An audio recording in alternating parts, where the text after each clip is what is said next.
Hello friends, Dr. Nels here, and this week we want to visit with you about cell phones and children.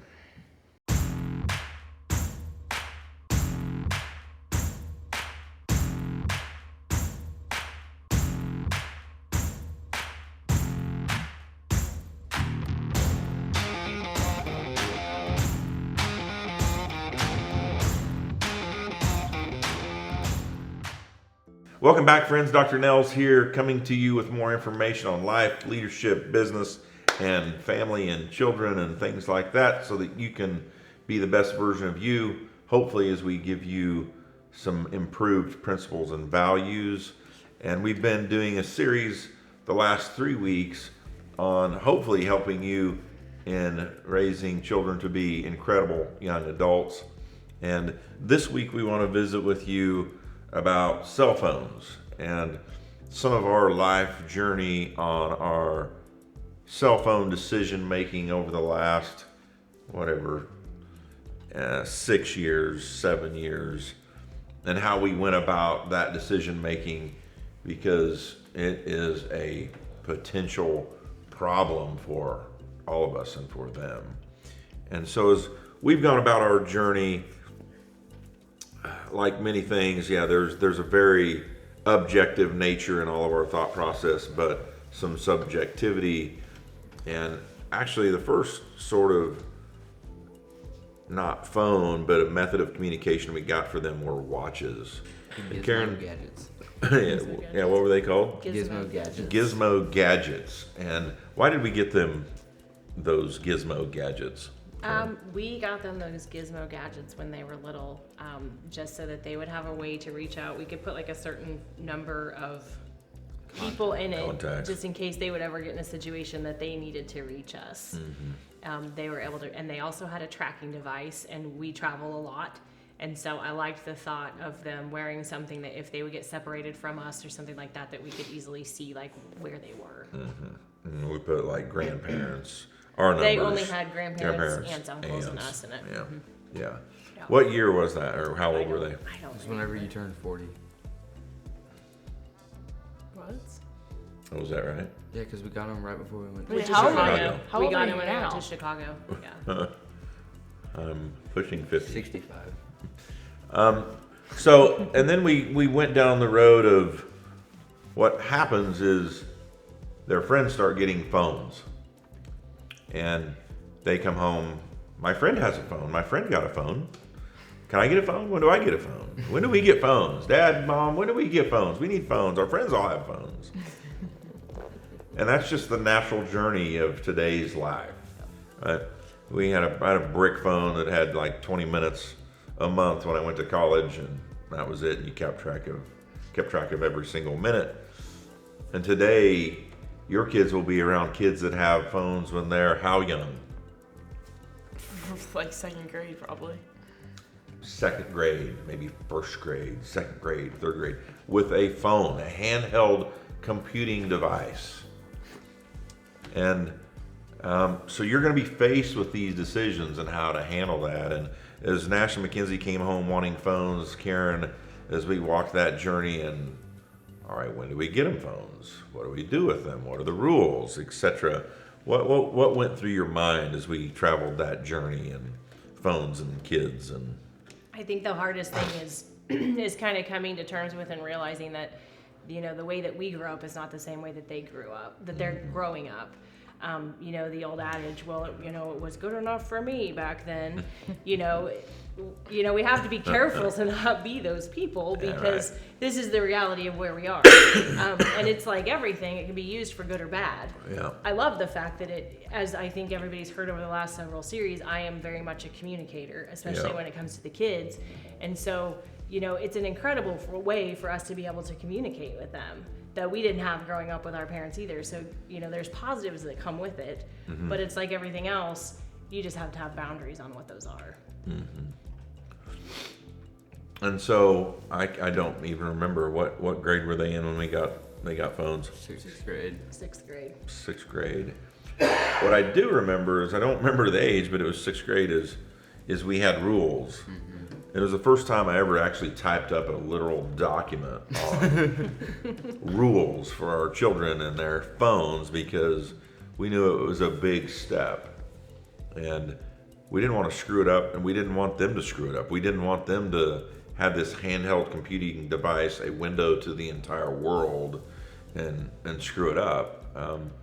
But we also believed, as Nash has talked about periodically, is giving them some freedom to make some decisions with it and let them explore a bit. But what are some of the rules that we've had in place, Nash and Mackenzie, over the years on your phones that you recall or know about? Like when we first got our phones, they were just used for texting and calling. Like we couldn't have any games or anything, which I think for 6th grade is a good idea. Like I don't think you need to have Snapchat or Instagram in 6th grade. No phones in the room, like at night before you go to bed. Mm-hmm. You used to make us ask you when we got apps if we could get it. Oh yeah, I do recall apps, yeah. Mm-hmm. I don't remember anything else. Yeah, so no phones in your room, period. Mm-hmm. You had to ask when you wanted to download any apps, right? And then what did you say, Nash? When we first got them, like we couldn't have any. Oh, games yeah, or it was social just media. Texting and stuff. texting and communication with us. And I would also add our entire family, which this may seem a little bit weird, but our entire family has the same passcode for our phones. Oh yeah. Because the rule is none of us, adults included, should have anything on our phone that it is not okay for someone to pick up and look at any time. Yeah. So that rule remains the same. We all have access to each other's phones with no questions asked. But I'm also not gonna go and snoop through Mac's phone because I Right. just don't need to go Well, do yeah. that. So. Yeah, so that's been a really key rule that we could pick up their phones at any time and look at it. And that's still a rule. But if you heard the other key of it is in reverse, they can pick up our phones at any time and look at our phones. And that's really, really powerful. And if you're not doing that, change that. And if they can't get on your phone for some reason, I don't have a good answer for you other than you better clean it up. If you're going to ask your kids to lead a great life, a clean life, then lead by example. And I do this with people with my email. I pull up my email in front of hundreds of people before. My phone, anybody can look at my phone. And we think that's a very valuable leadership aspect for a family is if we expect that of them, we need to do that ourselves. Now, there's a few things that they can't do that we do, and that's just life and Right. how it is with adults. But our phone rules, we've been pretty strict, and we were very strict in the beginning, but then it's just advanced. And when did we start allowing you to have social media apps? I think in middle school. I don't remember. Yeah, it had to have been in middle school. So we've let them push those boundaries, push those freedoms with social media apps. And Karen, what would you say is the best advice when it comes to social media apps and usage and those things in general, and how you've thought through that and the guidance you've given them and how you've monitored those things? Well, I think the number one goal is just so that they understand also that when, you know, we're watching what they're doing or we're checking their stuff or we're wanting to look at their phones, it's not to snoop or to be nosy or to worry about a conversation that they're having with a friend. It is purely to keep them safe. Because, you know, we have devices that are opening the world to allow people in and to allow themselves to step out to people that they may or may not know. So the goal is safety when it comes to social media and internet usage, and that's 100% what it's about, is just doing our very best to make sure that you guys are safe. Mm-hmm. We've had some other rules as well, but one rule that I think needs talked about, and we're just going to talk about it right now, is no nude pics. Yeah, we've been Period. very straightforward about that. How long have you heard about that, Nash and Mackenzie? Probably since 6th grade. Probably 7th before grade, we had middle phones. School. Yeah, before we had phones. Yeah, so at our house, I'm a veterinarian. We talk about things like vaginas and penises and buttholes and things like that because we deal with that every day. Semen, artificial inseminating, sex. Those things are just words that we talk about every day. So consequently, it's pretty easy to talk about that at the house. And there are many people sending nude pics out every single day.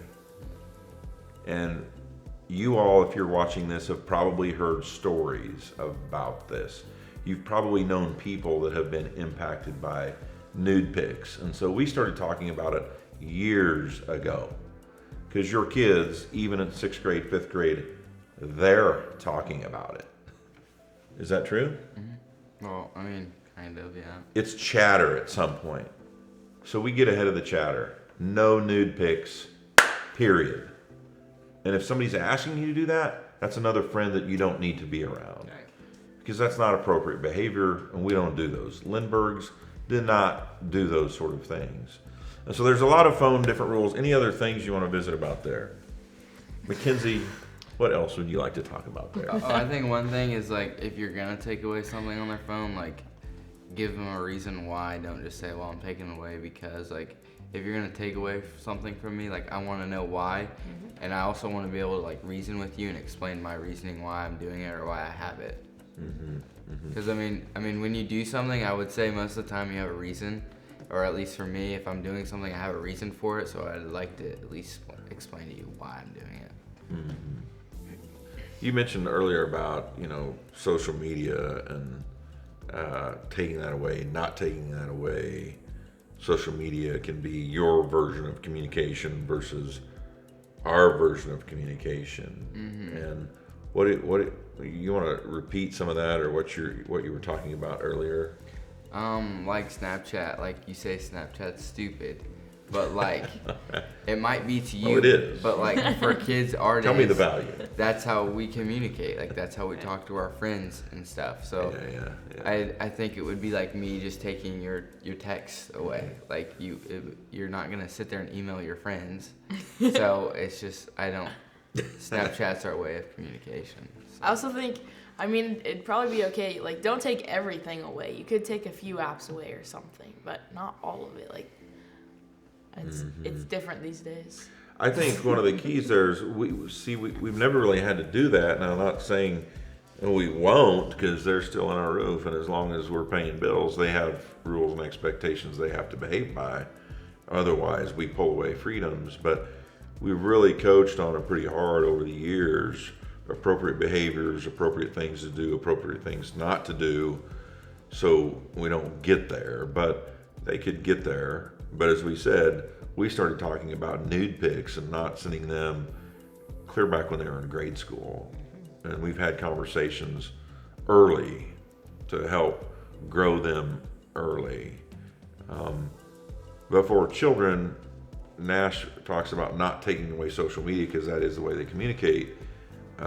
If we had to take away Snapchat, we would take away Snapchat. Well, yeah, I'm not saying you can't take it away, but like I wouldn't just take it away just because I think you need to have a reason. Like, if we're going to take something away, they're going to hear the reason, and we haven't had to do that at this point. But there are boundaries that it all depends on the nature of what's taking place or going on, or the poor decision making, the level of poor decision making that's happened, and the level or degree of extreme nature of what we take away. Do we take away the phone, the entire phone? Do we delete apps? What level of takeaway do we do?